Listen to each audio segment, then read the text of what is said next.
Yahobu, Bapak Ibu Pendeta, Sinenge, Majelis dan warga Gereja Amin, ini adalah channel YouTube Sinode Gereja Amin. Karena itu, bagi yang mencintai Gereja Amin, tontonlah, subscribe, like, dan bagikan. Gereja Amin yang tangguh, mandiri, dan peduli.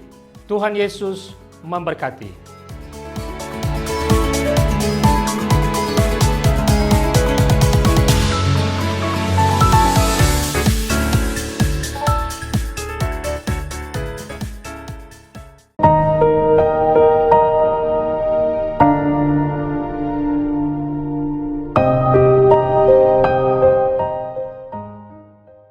Sahabat senior yang diberkati Tuhan, salam kasih untuk kita semua.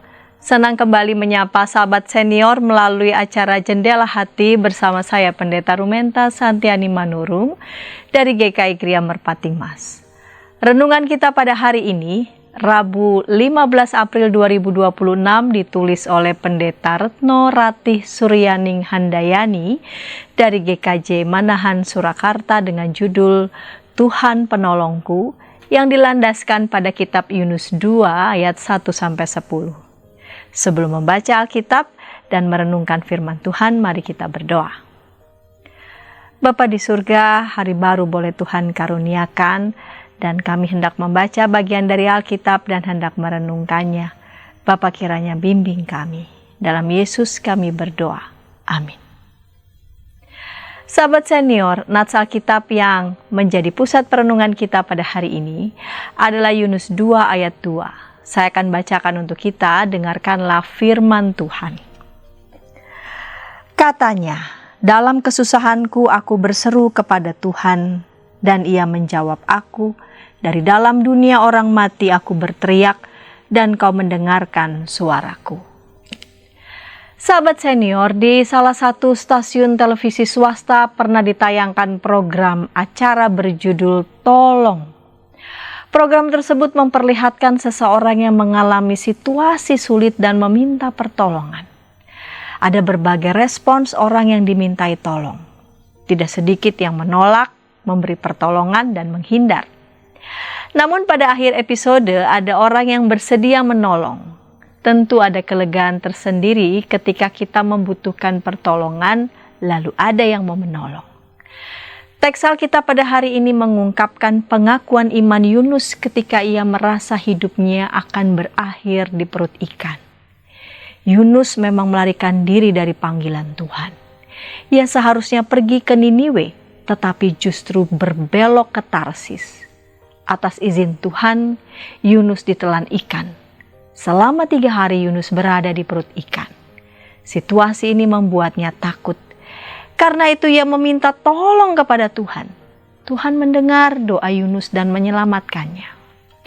Pengalaman akan kemurahan Tuhan itu mengubah arah hidup Yunus. Ia kembali pada panggilan Tuhan dan pergi ke Niniwe untuk memberitakan pertobatan. Orang Niniwe pun bertobat sehingga beroleh keselamatan.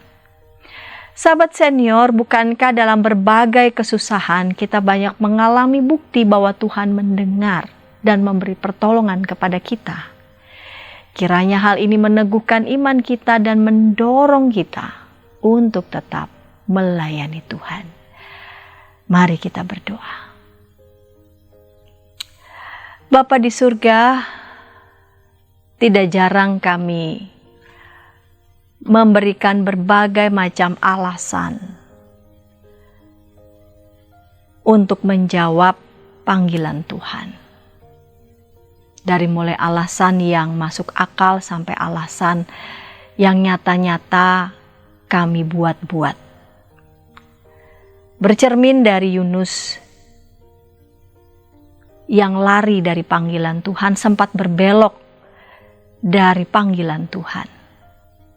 Dan berkat pertolongan Tuhan, Yunus kembali diarahkan pada jalan panggilan Tuhan yang menolongnya, menjadikan dia sebagai perpanjangan tangan berkat Tuhan, menyatakan kasih keselamatan bagi orang-orang Niniwe.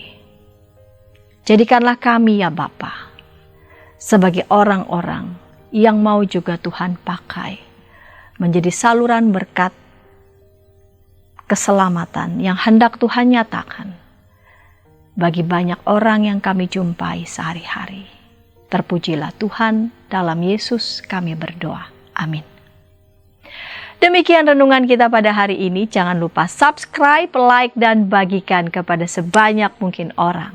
Dan jika ada sahabat senior yang ingin didoakan, sila menyampaikan pokok doa saudara ke nomor 0812 8188 9191. Tuhan memberkati kita.